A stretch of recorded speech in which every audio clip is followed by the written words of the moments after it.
réduire les inégalités territoriales, accélérer le développement économique durable et favoriser l'intégration régionale, les ministres en charge de l'aménagement du territoire et de la gestion des frontières de l'espace UEMOA se sont réunis récemment à Dakar afin de procéder à la validation du schéma d'aménagement transfrontalier intégré du bassin du fleuve Sénégal. C'était en présence d'une équipe de Wari.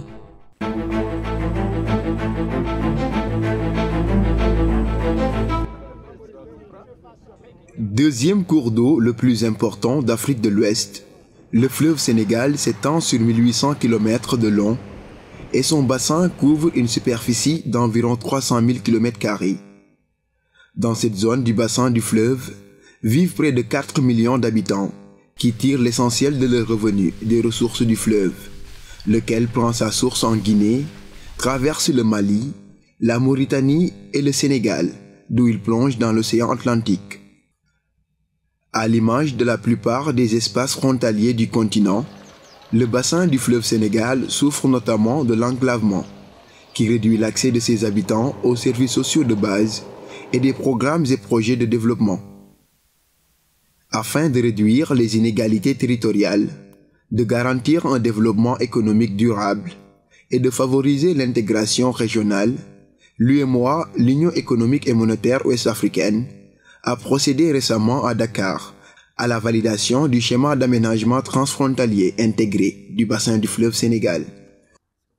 Ce bassin du fleuve Sénégal qui nous réunit est un cadre de vie. Au-delà de la dimension qu'il y a une frontière, on oublie que c'est aussi un cadre de vie, c'est un espace de vie. Et ce projet de validation de schéma d'aménagement montre que nous, autorités politiques, qui partageons cet espace, avons compris que la dimension transfrontalière est une opportunité. Une opportunité qui nous permet, à travers ces schémas d'aménagement, de mieux comprendre les enjeux et les défis. De permettre à l'ensemble des communautés, l'ensemble des maires, des municipalités qui partagent cet espace, de pouvoir apporter de manière itérative et participative leur contribution dans l'élaboration d'un schéma d'aménagement qui permet de prendre en compte les enjeux de développement, les risques, les opportunités pour une gestion concertée de cet espace. C'est ça l'enjeu. Au-delà de ce moment important de validation politique, c'est de permettre aux populations, aux communautés de territoire qui partagent cet espace d'avoir cet instrument de planification d'aménagement qui va permettre un développement durable et concerté. C'est pour ça que je peux parler au nom de l'ensemble des ministres qui aujourd'hui sont présents ici ou se sont fait représenter pour exprimer notre fierté et notre engagement et magnifier l'appui et la présence de la Commission de l'UEMOA sur cet enjeu majeur des zones transfrontalières qui doivent être des espaces où nous ne devons pas seulement penser à intervenir, mais permettre aux populations de penser le développement depuis leur territoire, depuis ces espaces.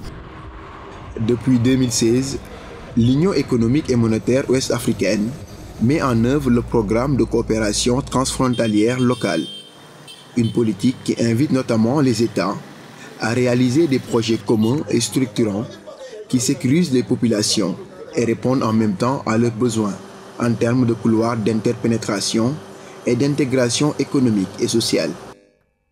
De ce programme de coopération transfrontalière locale a été développé un outil novateur de planification spatiale baptisé le SATI, le schéma d'aménagement transfrontalier intégré. Le SATI est donc une planification concertée de référence à la disposition de toutes les institutions concernées par l'espace transfrontalier. À ce jour, au sein de l'UEMOA, un certain nombre de SATI sont mis en œuvre ou en cours d'élaboration, comme l'a rappelé le président du Conseil des collectivités territoriales de l'UEMOA. Il s'agit notamment des SATI de la zone Sikasso, Korogo, Bobo Dioulasso, qui concerne le Burkina Faso, le Mali et la Côte d'Ivoire, de l'espace IR-Sahel, qui concerne le Burkina Faso, le Mali et le Niger, de l'espace Tindiganda, qui concerne le Bénin, le Niger et le Nigeria, de la bande côtière qui concerne le sud Bénin et le sud Togo, de la Volta Noire, Côte d'Ivoire, Burkina Faso, Ghana, et du bassin du fleuve Sénégal qui nous réunit ce matin. Messieurs les ministres, le processus d'élaboration du SATI du bassin du fleuve Sénégal, qui a été participatif et itératif, faut-il le rappeler, a été lancé le 15 novembre 2021. Cette démarche concertée et participative a permis de valider techniquement cet important outil transfrontalier en décembre 2023, ici même à Dakar. Le Conseil des collectivités territoriales de l'UEMOA assure la mise en œuvre du programme de coopération transfrontalière locale en qualité d'agence d'exécution, dans le cadre d'une convention de partenariat entre la Commission de l'Union et la coopération suisse. Les 2 premiers schémas d'aménagement transfrontalier intégrés ont été validés en novembre 2017 à Grand-Bassam, en Côte d'Ivoire, par la réunion des ministres en charge de l'aménagement du territoire et de la gestion des frontières. Les expériences de SATI réalisées et mises en œuvre ont montré des résultats satisfaisants et prometteurs. Ils ont permis de financer des projets d'investissement prioritaires pour le bien-être des populations. Il s'agit des infrastructures marchandes, des pistes de désenclavement, de l'aménagement de périmètres pour la production agricole et de l'amélioration de l'accès à l'eau potable, entre autres. L'aménagement des bassins hydro-agricoles à Ouéléni au Burkina Faso, près de la région de Sikasso au Mali, permettent au quotidien des milliers de personnes, hommes, femmes, jeunes, d'aller et de venir facilement d'une localité à l'autre et de disposer ainsi d'opportunités pour écouler leurs produits agricoles. Cela démontre la volonté d'appréhender davantage l'enjeu stratégique que représentent les espaces frontaliers pour la stabilité, la paix et surtout le développement des populations à la base. Le souhait de la Suisse, au-delà de la validation du document, est de voir sa concrétisation grâce au financement public. Évidemment, c'est de ça qu'il s'agit. On peut faire des plans, mais après, il faut les mettre en œuvre. Il faut trouver des solutions pour les populations. Ce que nous paraît aussi important, c'est que les élus, qui sont porteurs de ces projets, soient davantage valorisés. Car nous notons que dans le contexte incertain que nous traversons, quelquefois, la place et le rôle des collectivités semblent être mis en question. Nous avons la conviction que les mécanismes locaux peuvent servir à bâtir le socle de nouvelles formes de gouvernance plus inclusives et durables. C'est l'objectif que la Suisse et l'UEMOA poursuivent depuis plus de 10 ans, on l'a mentionné tout à l'heure, à travers le programme de coopération transfrontalière locale et le programme de décentralisation financière en Afrique de l'Ouest.